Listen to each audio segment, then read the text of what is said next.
The Weird Witch of Willow-Herb, Part 3. Kit had not taken 2 steps before he found he had completely lost himself. The trees were so thick overhead that not a streak of sunshine was able to get through, and the forest was so full of wild beasts that it was impossible to walk 5 yards without tumbling over a lion or a bear. But this did not frighten Kit at all, for he had learned to talk the language of the woods in all the time that the other boys were knocking one another on the head, and so he soon made friends with every animal in the forest, and they told him the best places to find apples and nuts and blackberries, and the bees brought him the very best honey they could make, and he grew so happy and so contented that he quite forgot he was enchanted and could not escape if he wanted to. But it is impossible to be happy for long when one is bewitched. And one day Kit found himself in a part of the forest that was more horrible and more frightening than any dark passage that was ever invented on the way to any nursery. It was not only dark, but it was strangely silent as well, and a curious feeling of gloom and unhappiness suddenly crept over Kit. If it had been a nice sort of silence, the sort we find when we get away from other boys and girls into a place where it's quite enough to hear the real sounds of the air, Kit would still have been quite happy.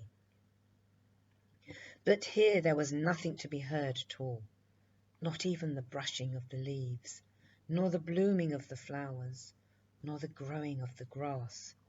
But the most frightening thing of all was when he clapped his hands together and stamped as hard as he could on the ground. Not a sound did he make. And when he tried to speak, he found he could only make a whisper.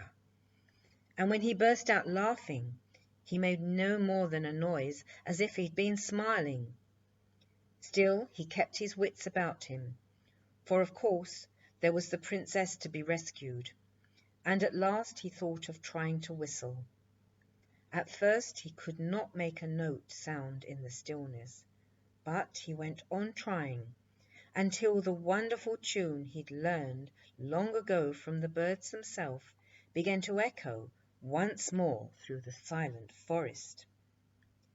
He did not get an answer at once, for really nice birds cannot be expected to go out of their way to a place where there's no sunshine, and the flowers cannot enter into conversation with them. But after a while, a very fat blackbird, who certainly had impudence enough for anything, came hopping along from branch to branch until he landed on Kit's shoulder. And with him came sunshine and sound and merriment into the very heart of the melancholy forest, for none of these things are ever far off when a blackbird is near. Kit gave a shout of joy and hastened after the blackbird, who was hopping along the ground in front of him. The next minute he found himself standing in a blaze of sunlight in front of a high stone wall. Beyond the wall he could see the tall towers of a great castle. But he did not trouble himself much about the other side of the wall, for on the top of it, with the sunshine pouring all over her, sat the most charming little girl he had ever seen. She had lost one of her shoes, and there was the faintest sign of a scratch on her round, dimpled chin, and her long black hair flowed around her shoulders in a way that some people might have called untidy. But Kit was sure, directly he saw her, that she had come straight out of fairyland, and he was so amused even to take a bow. "Dear me, what are you doing here?" asked the girl, in a tone of great surprise. Kit took a step nearer the wall and pulled off his cap. Her voice reminded him, although she belonged to fairyland, she was still a little girl, and would expect him to remember his manners. I have come to rescue the princess, he said. Can you tell me where she is? She lives in the castle over there, answered the girl. What are you going to do when you've rescued her? Well, I suppose I shall ask her to marry me, said Kit. Do you think she will? Ah, she replied gravely, that depends on whether you have my permission. Tell me who you are to begin with. I am Kit the coward, he said simply, and he stared when she broke in the merriest of laughter. What nonsense, she cried. If you were a coward, you would never have got here at all. Is that true?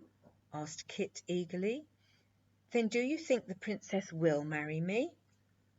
The girl looked down at him for a moment, with her untidy little head on one side.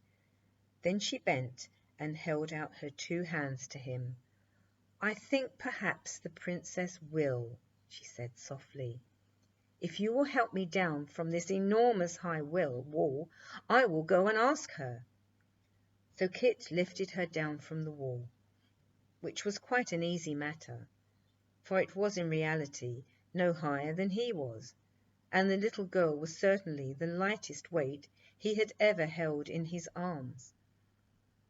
What are you looking for? He asked, when he had set her on the ground, for she was kneeling down and turning over the dry leaves in a most distressed manner. I'm looking for my crown, of course, she said with a pout. It tumbled off my head just before you came, and I was too frightened to jump all that long way down to find it. Here it is, said Kit, and he picked up the little glittering crown and set it gently on the top of her beautiful rumpled hair.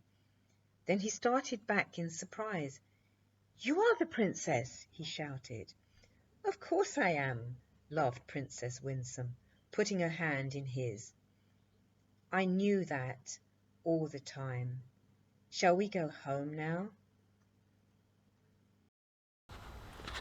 And now it is time for all little children to go to sleep. Good night.